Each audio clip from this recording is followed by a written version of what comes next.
I didn't do anything. I love them. And I'm devastated that they're gone. Really? Are you sure about that, Erin? Because you posted in this group chat. Dawn said they can't adjust if they don't know both sides, and Simon won't give his side. So he said all he can ask is that Simon and I get together to pray for their children. This family, I swear to fucking God, I said to him about 50 times yesterday that I don't want them to adjudicate. What? Nobody bloody listens to me. At least I know they're a lost cause. You also posted, I'm sick of this shit. I want nothing to do with them. I thought his parents would want him to do the right thing, but it seems they're concerned about not wanting to feel uncomfortable and not wanting to get involved in their son's personal matters or overriding that. So, fuck them. I don't want to hear it, okay?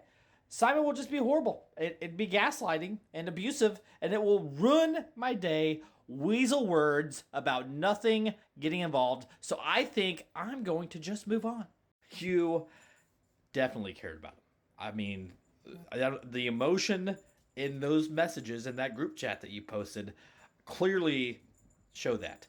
So Erin is married to Simon, okay? And they have 2 kids together, but they're separated. They're still married, but they're separated. And they did this for financial reasons, right? But it was like a mutual agreement until one year Simon files separate, right? So it shows up separate in the system, which then it throws everything off. And now Erin is mad, okay? After this point, things get really off. And Simon basically just cuts out of the picture for the most part. He's paying $40 a month on child support, which is interesting. That's $40. That's crazy for 2 kids. But Erin's family's not really in the picture at all, even like since they were married. They didn't even show up at their wedding. So she has built this relationship with Simon's family, and even though they're separated, she's still pretty close with them, right? And the more the tension builds up between her and Simon, she's venting about it on Facebook, as you could see, and she's trying to vent to his family about it, who's like, hey, this is for you guys to figure out. Which they're really, they're a Christian family. They all go to the same church. And they're like, you guys need to pray about this. Just get together and pray about it. It'll be fine, just because prayers solve everything, right? So Erin, she's in one of these like herb natural groups on Facebook, and she sees these 2 people posted different locations on these death cap mushrooms, which are pretty much deadly, 90 to 95% deadly if you don't catch it early enough. So she drives out to both of these locations and gathers these death cap mushrooms. She buys a dehydrator to dehydrate the mushrooms because she's like, they're going to go bad if I don't, because I'm not going to use them right now. And then she does this whole, hey, you know what? I got some really important information I need to tell all you guys about. So she tells her in-laws to come on over for lunch. She's going to make a great meal, and they're all going to discuss something really important that she can't really tell the kids about, but she wants the adults to know. She also invites Simon, who last minute backs out, right? And he's like, hey, look, we can talk over the phone, but I don't really feel it's a little awkward. We're not to do this big lunch with my family. And Erin replies with, that sucks because, I spent a lot of effort into getting stuff to make this delicious beef Wellington, which looks good, but I'm not a mushroom fan myself. So they all come over for lunch, and it's like his parents and then his aunt and uncle, which I'm not sure why they were there. But Simon doesn't show. And they're excited to help her. They're like, hey, can we help you out? And she's like, no, you guys go relax. I'm making the food. Don't help me out. So she's in the kitchen preparing the food. And she's like, look, guys, I've got cancer, but I don't know how to tell the children. They're not aware yet. And then her son comes barging in with his friend, and they go up to his bedroom. And meanwhile, Erin's father-in-law not only eats his plate, but part of his wife's plate. And overnight, they all develop these just gut-wrenchingly sick, vomiting, shitting, profusely just symptoms. Her in-laws are taken to the hospital. Her I guess, uncle and aunt-in-laws, if that's what they are also taken to the hospital with all the same symptoms. Simon ends up showing up, and pretty sure he takes one of the couples to the hospital because he like forces them to go.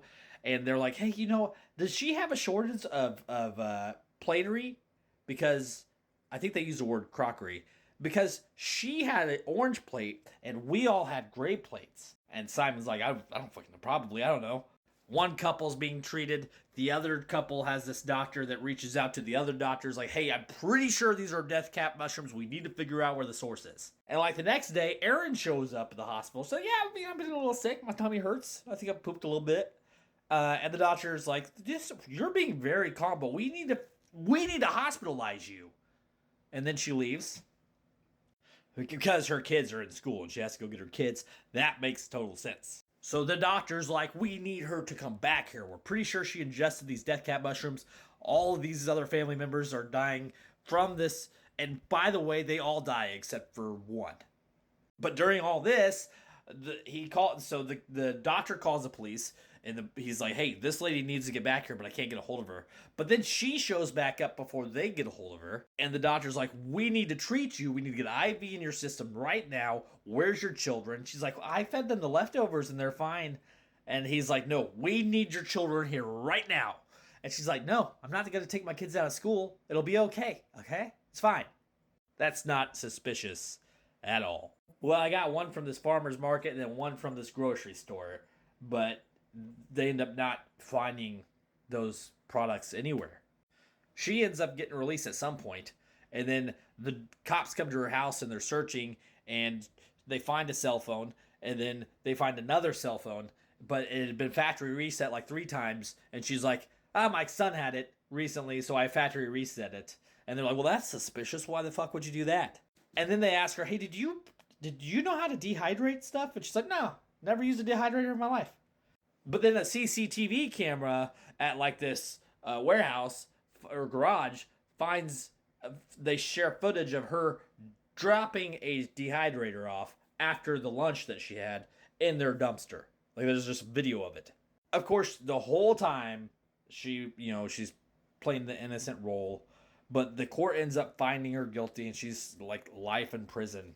And she gets arrested, I think, in September or November 23, one of those 2 dates.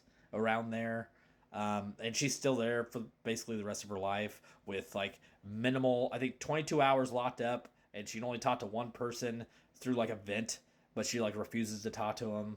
But yeah, I mean, crazy case recently happened. Yeah, now you know.